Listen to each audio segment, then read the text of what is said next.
Have you ever felt? Are you listening? Hey everyone, I'm Sean Arnold from TheArnoldsPlay. How you doing? It's good to see you. I'm doing a different type of video here today. The Arnolds, Leo, JD and myself were challenged by Brandon Dayton to do a, what's it called again? Oh crap, I've forgotten what it's called. Oh, that's it. It's called the Person Behind the Games Challenge.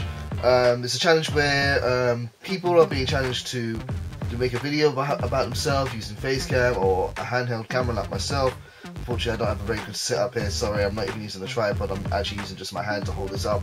And just to say 10 facts about themselves to share with their subscribers and so people can get to know them a bit better. Now, originally, Dayton did challenge all three of the Arnolds. However, I sent the challenge out to Leo and JD and they haven't gone back to me, so perhaps they can do one of their own in the near future. Guys, if you haven't ever checked out Brandon Dayton's channel, Dayton Does Gaming, go check it out. He's a funny dude and he does incredibly original content in my opinion, and yeah, if you like what we do here, I'm sure you'll like what he does as well.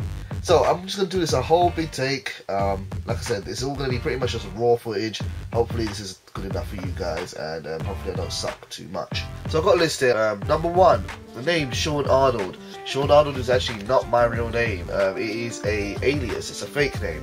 The reason why we're using aliases and fake names on our channel is because JD and Leo were still young and it's important to protect their identity. The name Sean Arnold, the name Arnold means something special to JD and Leo, but Sean is kind of like what my nickname is.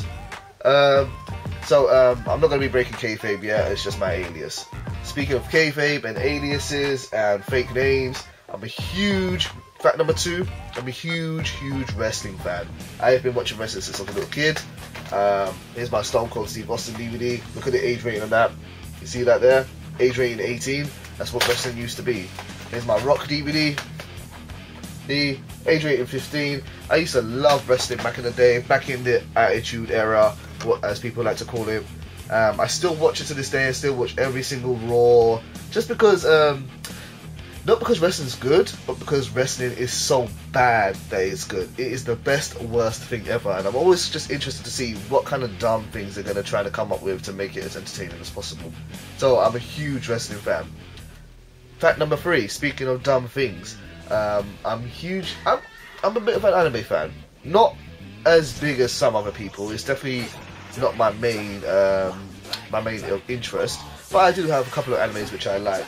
Now, some of you probably guessed that I am a Dragon Ball Z fan. I used to be a fan back when I was younger, but it's not my favourite anime.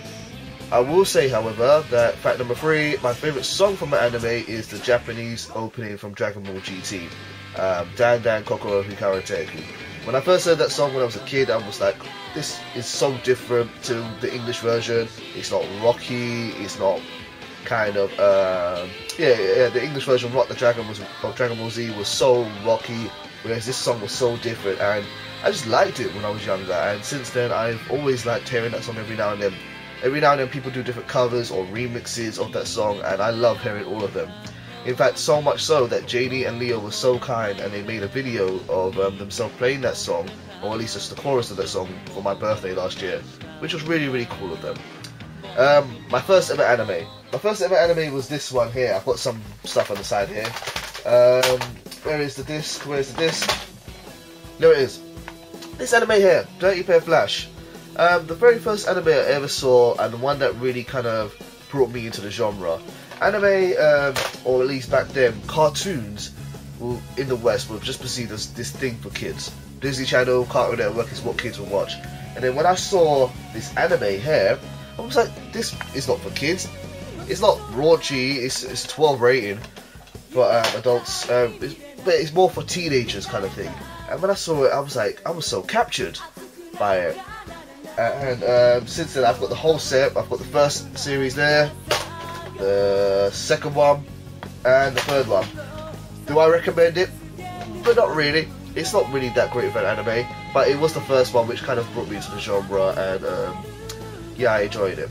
By the way, on a side note there, I feel like I'm sounding a bit nasally. It's because Hayfever is up in the season. Hayfever's up right now, and I am getting destroyed by it right now. It's also 4 AM in the morning, so I'm a little bit tired as well. But my favourite anime of all time, fact number 5 is this one here. Tengen Toppa Gurren Lagann. I love this anime to bits. My little sister showed this to me about 5 years ago, and still to this day I still love watching this show over and over again. Guys, even if you don't like anime, if you just like seeing a show about a couple of dudes who are the underdogs, there goes my list. A couple of dudes who are the underdogs, just overcoming odds and beating out the hell out of anyone that gets in the way. This is such a good show. Do yourself some justice. It's on Netflix if you want to go see it for free. Just check out Tengen Toppa Gurren Lagann.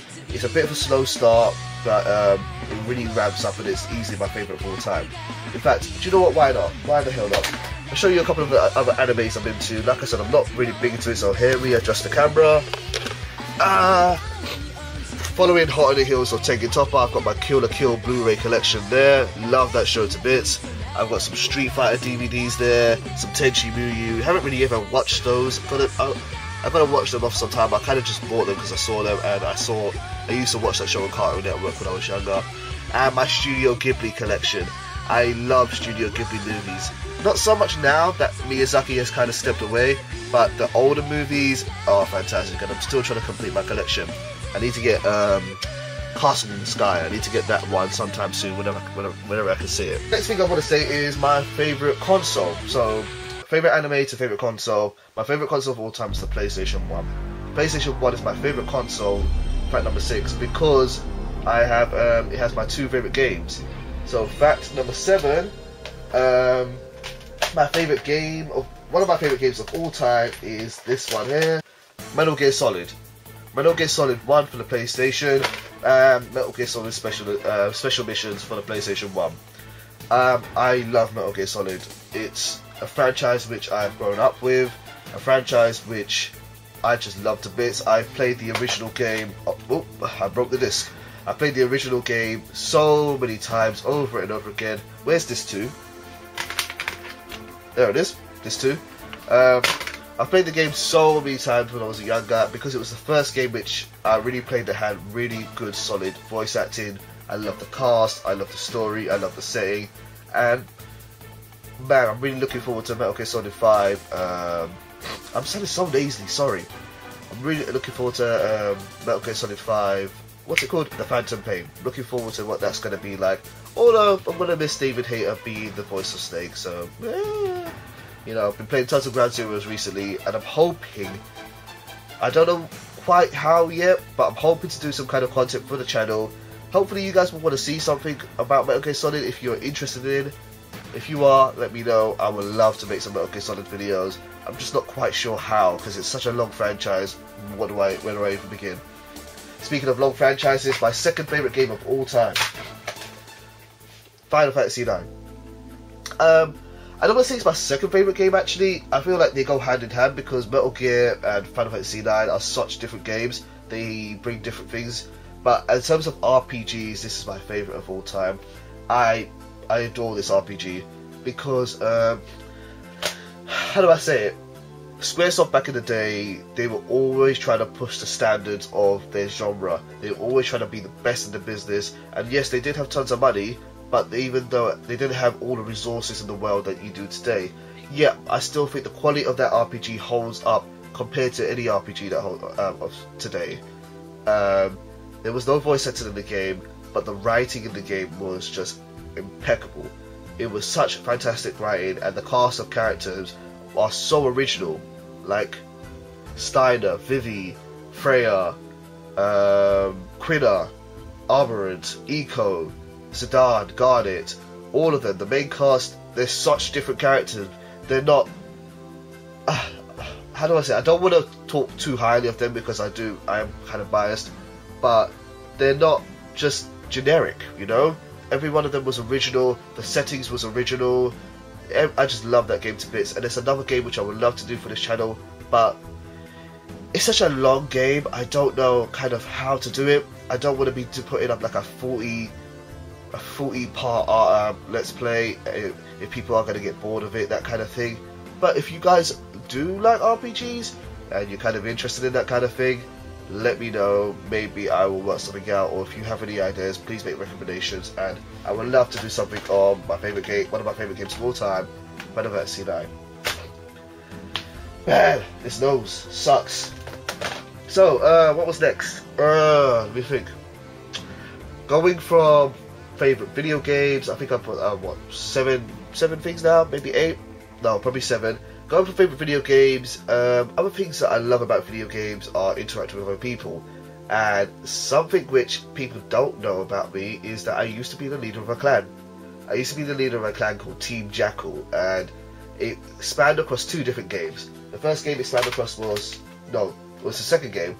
The second game it spanned across was Final Fantasy 11. I used to be so into this game. It was so much fun to play with friends online, and this is the type of game you could not complete without your friends if you wanted to beat through the content. I know it's a bit different now, I know it's completely changed, I know they've made it easier to solo, but back in the day you had to team up with your friends and just overcome these really hard bosses in order to beat this game.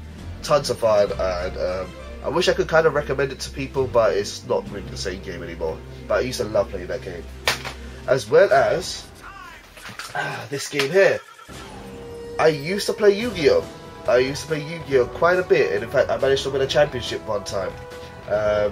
Used to be in a clan for Yu-Gi-Oh! For Yu-Gi-Oh! Online, not Yu-Gi-Oh! Online, for YVD, what was it called? Yu-Gi-Oh! Virtual Desktop, and that's where we used to play with each other every single day, just trying to beat out our decks, and yeah, it's totally probably the nerdiest thing that I've ever done in my life, but do you know what? I love doing it. I think we were just a bunch of friends that just love playing this game, and it's what we will just do to kick back and relax sometimes. So, I think that's 10 facts. I mean, I'm into other things as well. I love movies, I love music as well, but I kind of wanted to keep this stuff kind of gaming, video gamey-ish, kind of culture related. So, hopefully this has been an enjoyable video for you guys. My battery's dying, so I need to hurry up here. So what I'm going to do is I'm going to throw out the challenge to 3 other people now. The first person or first team that I want to challenge for this video is just completely dry mouth right now. Banana Crew Games. I love these guys. If you guys want to see an upcoming set of YouTubers, just as a fun group, check out Banana Crew Games. Guys, I want to hear more about you. Where did you guys come from? Your crew is huge. You get so many different people coming in through your show sometimes. It's like, who's the core group and who isn't the core group sometimes. So, throwing the challenge out to you. Also going to throw the challenge out to a very fun subscriber that I have, Legit. Legit is a fun anime kind of video gamer. He does Naruto, he does Bleach. I think he started to do Yu-Gi-Oh! Recently. Really cool guy. Just a fun, a really fair subscriber who every now and then just says, listen, he just comments on the videos and says, cool video, dude, and I appreciate it so much. So, dude, I'm throwing the challenge out to you. If you're up for it, we'd love to hear 10 things about you. And last but not least, I'm going to throw the challenge out to someone who I don't know personally, but I've been following since back when YouTube was a baby. Dark Kefka. I'm a huge fan of your work, a huge fan of your channel. You are the one who got me into Final Fantasy Type 0 from your latest series, because I didn't like that game at first, but your series is getting me into it. This guy is, if you guys never heard of Dark Kefka, he is a pro at Final Fantasy, and what I really like about him more than anything is that he knows what he's like, and no matter what comes his way in his life, he's always stuck to his interest, and he ain't embarrassed or shy to say about it. So Dark Kefka, would love to hear 10 things about you, man, and I'm throwing the challenge to you. So guys, that's been my 10 facts about me, my person behind the game challenge. Hopefully this has been a good video for you. Thank you, Brandon, for challenging us here at the Arnolds. Hopefully JD and Leo will do something in the future, and yeah, thank you for watching as always. So without further ado, much love, take care, and goodbye.